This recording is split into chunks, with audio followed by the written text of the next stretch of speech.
My God is so big and so strong and so mighty. There's nothing my God cannot do.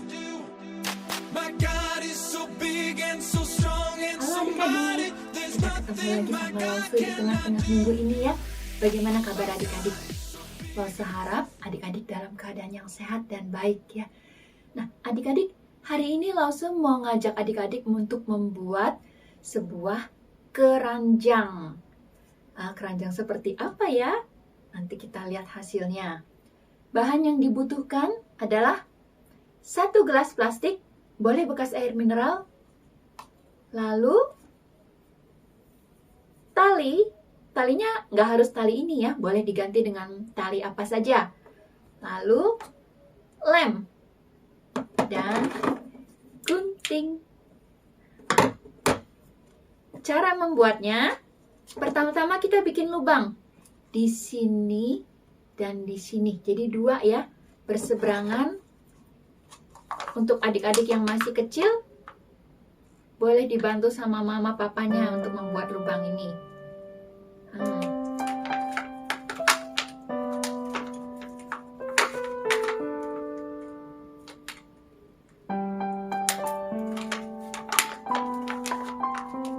Nah, sudah ada lubangnya. Talinya kita masukkan. Lalu kita ikat. Ikat 2 kali biar kencang.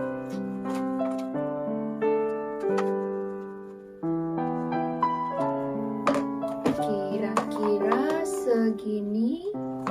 Adik-adik potong talinya.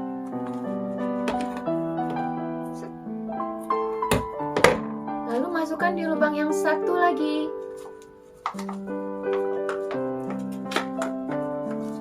Diikat lagi. Nah, sudah seperti ini. Sekarang kita akan melilit gelasnya dengan tali biar kelihatan seperti keranjang. Lemnya kita buka. Kita kasih lem di gelasnya. Di bagian sini.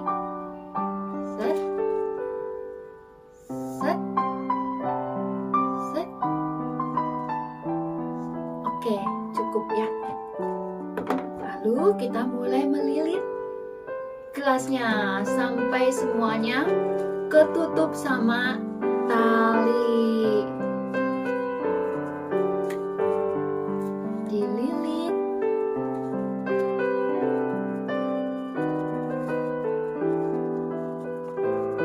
Lilitnya yang rapet ya, biar nanti rapi ketutup semua gelasnya.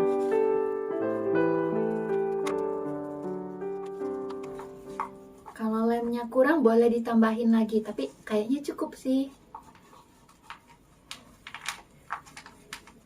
Nah, sudah hampir selesai, langsung tambahin lemnya sedikit di ujung. Di bagian terakhir.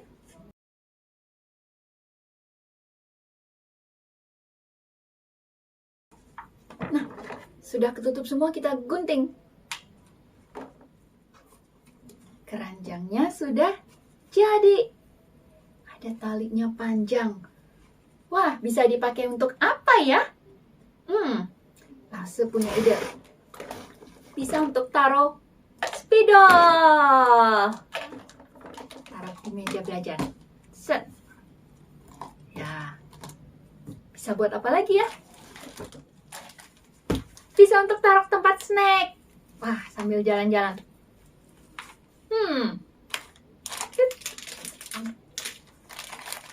Bisa juga untuk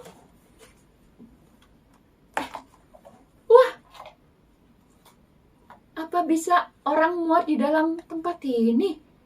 Kalau orang biasa beneran nggak bisa ya, kalau gambar bisa.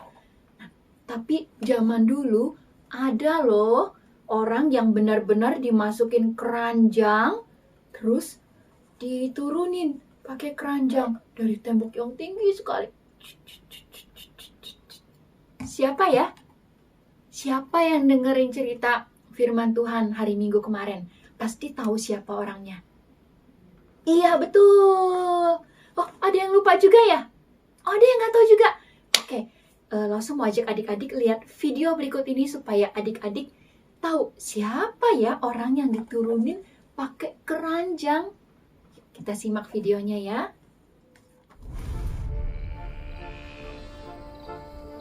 That man Paul, have you heard about him? He must have been insane. Isn't he the one who wanted to wipe out all Christians? And now, he has become one of Jesus' followers himself. When we find him, we're going to kill him. But where could Paul have been hiding? At least he won't be able to sneak out of here. Haha.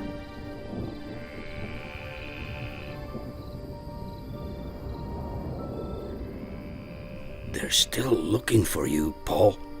But we're going to get you safely out of town. Just lie completely still.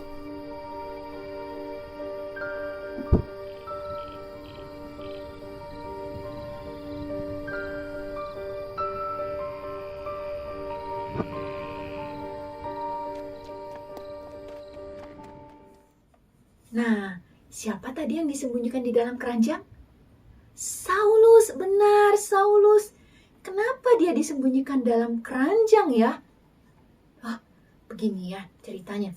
Lause kasih sedikit-sedikit cerita minggu lalu biar adik-adik inget ya. Dulu, Saulus nih orang yang tidak suka sama pengikut Tuhan Yesus. Jadi dia kemana-mana, dia ngubur-ngubur orang pengikut Yesus, ditangkep-tangkepin ya, karena dia tidak suka. Tapi setelah Tuhan Yesus menampakkan diri kepada Paulus di tengah jalan, dalam cahaya yang terang, Saulus bertobat. Dia tidak lagi membenci pengikut Yesus, malah dia sendiri menjadi pengikut Yesus.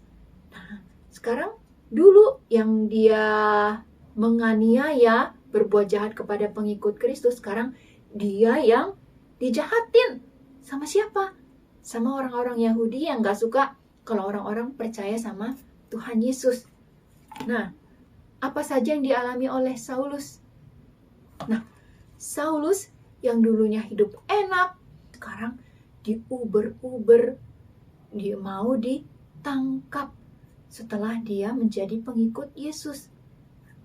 Coba adik-adik ambil Alkitabnya. Langsung tunggu. Ya, buka. Kisah Para Rasul pasal 9 ayat 19 sampai 31. Kita lihat apa saja kesulitan yang hadapi Saulus sampai dia kok sampai masuk ke sini. Ini dia, coba baca di ayat ke-22 dan 23. Benar ya, di Damsyik orang-orang berencana untuk membunuh Saulus. Nah, semua kota Damsyik itu ditutup, pintu gerbangnya dijaga supaya Paulus nggak bisa keluar biar bisa ditangkap. Tapi ada murid-muridnya yang menolong Saulus. Ya, Tuhan pakai murid-muridnya itu untuk melepaskan Saulus dari orang-orang yang mau menangkapnya. Malam-malam seperti kita lihat di video tadi, Saulus diturunin malam-malam dari tembok yang tinggi. Gelap-gelap ya, supaya tidak ketahuan. Nah, apalagi kesulitannya? Waktu itu Saulus berhasil keluar dari Damsyik ke kota Yerusalem. Kita baca lagi nih, coba lihat di ayat 26. Apa kesulitan yang dihadapi Saulus lagi? Ternyata murid-murid di Yerusalem banyak yang gak percaya kalau Saulus itu bertobat. Dulu dia jahat kok. Dulu dia nguburin orang-orang pengikut Yesus kok. Ini beneran gak dia bertobat? Jangan-jangan dia pura-pura. Nah, tapi Tuhan menolong Saulus lagi. Dengan cara bagaimana? Baca ayat berikutnya. Ayat ke-27. Tetapi Barnabas menerima dia dan membawanya kepada rasul-rasul. Sehingga Saulus ini bisa bertemu dengan Rasul Petrus yang murid Yesus. Dan Barnabas cerita, ini Saulus benar-benar bertobat. Nah, akhirnya Saulus diterima. Nah, setelah itu ada lagi kesulitannya. Apalagi ya? Banyak juga kesulitan waktu dia menjadi pengikut Kristus. Coba lihat ayat 28.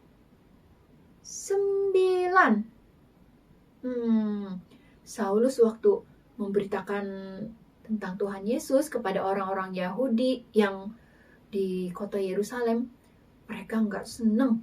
Mereka mau menangkap Saulus. Nah, tapi Tuhan kembali menolong Saulus. Loh, melalui teman-temannya ya, Saulus lihat ayat 30. Dia teman-temannya membawa Saulus ke Kaisaria, terus pergi ke Tarsus sehingga Saulusnya selamat. Nah, kadang-kadang menjadi pengikut Kristus, orang bisa mengalami hal-hal yang tidak mudah, bisa menghadapi kesulitan. Nah, tapi Tuhan selalu menyediakan pertolongan. Tuhan tidak membiarkan umatnya dan tidak akan meninggalkan dia. Tuhan selalu ada menyertai Saulus, sama seperti Tuhan juga menyertai kita juga. Nah, adik-adik, menjadi pengikut Yesus, kita bukan hanya mengalami hal-hal yang menyenangkan. Kadang-kadang ada juga hal tidak enak yang kita alami. Mungkin kalau adik-adik menjadi pengikut Yesus, ada yang mengejek. Kamu pengikut Yesus. Kamu so rajin, ngapain minggu ke gereja, mendingan kita main. Nah, mungkin ada yang gak senang. Nah, tapi ingat ya, kalau kita melakukan apa yang Tuhan senangi, Tuhan pasti akan menyertai kita, memberikan pertolongan. Seperti ayat hafalan kita minggu lalu ya, Allah itu bagi kita tempat perlindungan dan kekuatan. Sebagai penolong dalam kesesakan sangat terbukti. Ya, menjadi pengikut Yesus, di dalam hati kita, di dalam diri kita ada Roh Kudus yang akan menolong kita untuk senantiasa bersuka cita dan memiliki damai sejahtera dalam segala keadaan, baik dalam keadaan kita mengalami keadaan yang senang maupun keadaan yang susah. Kita tetap bisa bersuka cita dan hati kita tetap dipenuhi damai sejahtera. Percaya Tuhan senantiasa menyertai kita. Segala sesuatu ada di dalam kuasa Tuhan. Tidak ada sesuatu pun yang terjadi tanpa Tuhan tahu, ya. Dan Tuhan akan baik. Adik-adik, kita bersyukur karena kita memiliki Tuhan yang mengasihi kita, yang selalu menyertai kita. Ya. Mari kita berdoa bersama-sama ya. Bapa di surga, terima kasih karena Tuhan begitu mengasihi kami. Kami percaya Tuhan senantiasa menyertai kami dalam setiap keadaan yang kami hadapi. Kami percaya setiap kami melakukan apa yang Tuhan kehendaki, Tuhan berkenan dan Tuhan akan menyertai kami. Tuhan akan memberikan sukacita dan damai sejahtera dalam hidup kami. Terima kasih Bapa. Di dalam nama Tuhan Yesus kami berdoa.